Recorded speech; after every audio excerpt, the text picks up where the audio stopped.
Well, first of all, we're really excited about the off-season program that we've had, the attitude that this team has sort of presented, the work that we were able to get done, the conditioning level that we were able to achieve with a lot of the guys. I think the commitment has been good. So we had a really good off-season program. And I think the most important thing about the first practice is, I don't care what grade you're in, how long you've been here, whether you're an early enrollee, whether you're a senior. Everybody has got to focus on what they need to do to improve. So this is a good starting point for us. We're not disappointed where we are, but we're certainly not satisfied with where we are, where we want to go, and how we're going to get there. But everybody has to have the ability to self-assess because I think that's the best way to improve. And there's not one player out there that's playing for us right now that doesn't have something that they can improve on. Obviously, it's a new team. You're looking for new leadership. There's guys that have opportunities at several positions, and there's competition at those positions. And it'll be interesting to see how, some of that stuff, shakes out for us. But, we got a couple guys that are going to be out for the spring. Corey Brooks is out for the spring. Darian Dalcourt will be out for the spring. Keanu Coate. All those guys are out for the spring, whether they had injuries coming out of the season or whatever. All the other players are doing some portion of practice and are making some progress toward being able to practice at some point in time in the spring. And those assessments will be made, as they make progress, throughout the spring. I know you probably asked me about the early enrollees. I'm sure if you got to speak to them, that I'll tell you that there's a lot of anxiety. My first practice as a college player. They're all sort of, going through a different level of a learning curve that they have to go through. We're pleased to have them here. I think it's going to be good for their development, and I think, some of these guys will be able to contribute to our team. We also have, 3 transfers, all of which I think will, create a role on the team for themselves. They were all impressive out there today. You're talking about older guys who have played in this league or in the ACC, and I think those 3 guys will be very helpful for us. I'm excited about the new coaches that we have.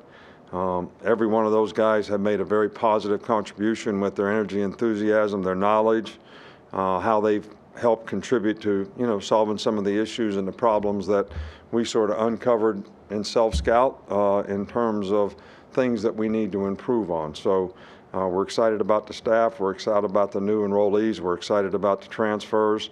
Nobody likes it that you have guys that, can't go out there and practice. But we also have to think about how we're going to get these guys ready to play next season. So all in all, I'm very encouraged by, sort of the effort, energy, attitude that, the players have had, and it's a fun group to coach. We'll start in the back with Mike. Wanted to ask about the analyst hires that you made between Zach Mettenberger and Todd Grantham and Derek Dooley. Well, Todd Grantham and Derek Dooley have worked for me before. I've known Zach Mettenberger for a long time. It's Ken Wiesenhunt's son-in-law, and Ken and I are really good friends. Derek has worked for me in the past. He's been an offensive coordinator in this league. He's coached in the league. Todd's been a defensive coordinator, in college in this league for a long time. So those guys can, add significant knowledge and experience to help solve some of the issues and problems that we have. And I think, Zach is a very, very good young guy who's very bright and has a bright future. And I'm sure he's going to learn, and he's got great work ethic, and he's been very committed to doing a good job since he's been here. From the middle with Aaron. Kendall Randolph is a guy that's been in the program now 6 years. He can play tackle for you. He can flex out and play tight end. What kind of versatility is he bringing? What kind of example does he set? Because he does whatever you guys ask him to do for the other guys that can sort of have that sort of mindset on the team.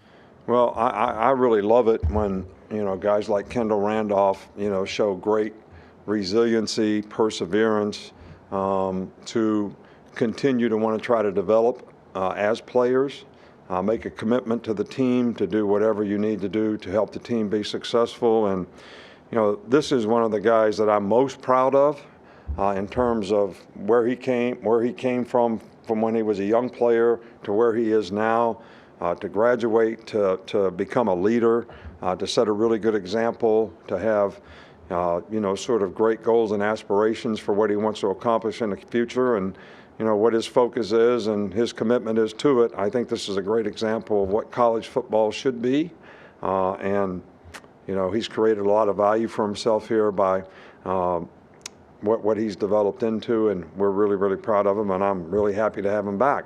I think, the first thing we got to do is let him compete for a starting job in the offensive line, which is going to be our first priority for him in the spring.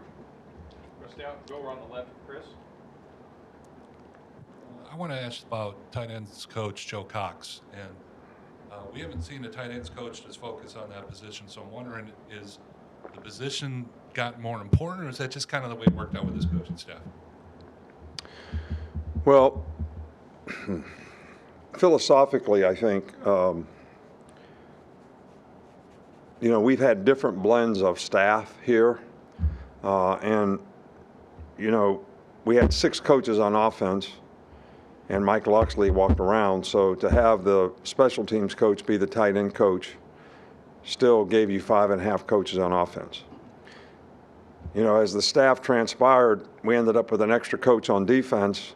So like last year, we were a little bit imbalanced, and that's the reason for making the changes that we made to bring a guy in. If we're going to have a special teams coach on defense, let's at least have 5 guys that are focused on every position on offense, and not have what I call 4.5. One guy that's in special teams trying to coach the tight ends too. So I think that can be overwhelming sometimes, depending on how many other guys you have on the offensive staff. So I think it creates more balance for us. I do think it's a position now that requires a little more attention, because a tight end used to be a guy that lined up in the C area beside the tackle and put his hand in the dirt, and that's where he played from. Now the guy plays off the ball, he's playing like a fullback. He plays on the ball, he's playing like an old-fashioned tight end. He flexes out, he's playing like a wide receiver.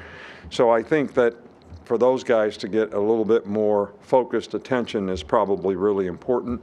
And I think Joe Cox is one of the bright young guys that I've been very impressed with his knowledge, and I think he's going to help us. 2 more, Charlie, and then Tony. You mentioned Kendall competing on the offensive line. Just what have you seen from the young tackles and their progress from last season, and how do you kind of hope to see that carry over into the spring? Well, we've had one practice, so I don't know how I can assess anybody's progress from last year to this year. I know they've worked hard in the off season. I think they're in better condition. I think they've improved their bodies. Damian George had a really good offseason. So I think, we're encouraged by the progress that he makes, whether he plays guard or tackle. We're going to, see if Javion Cohen should be a guard or a tackle.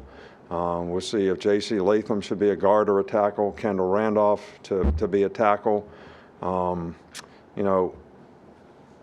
Tommy Brockemeyer has, got a chance to compete at the position.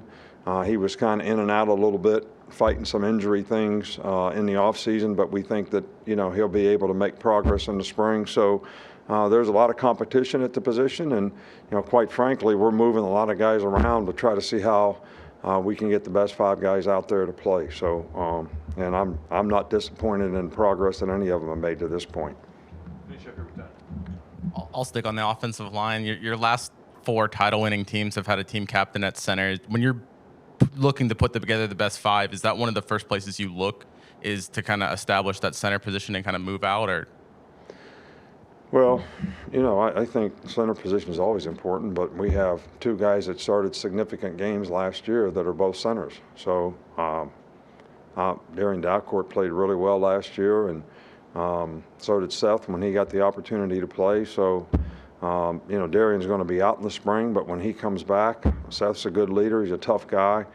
I feel really good about those 2 guys. Just trying to get the other guys in the right spot, and maybe who do we develop to be a third center, because that's always an important spot to, have somebody that can fill if you lose a guy. All right, Coach. Thank you. All right, thank you guys.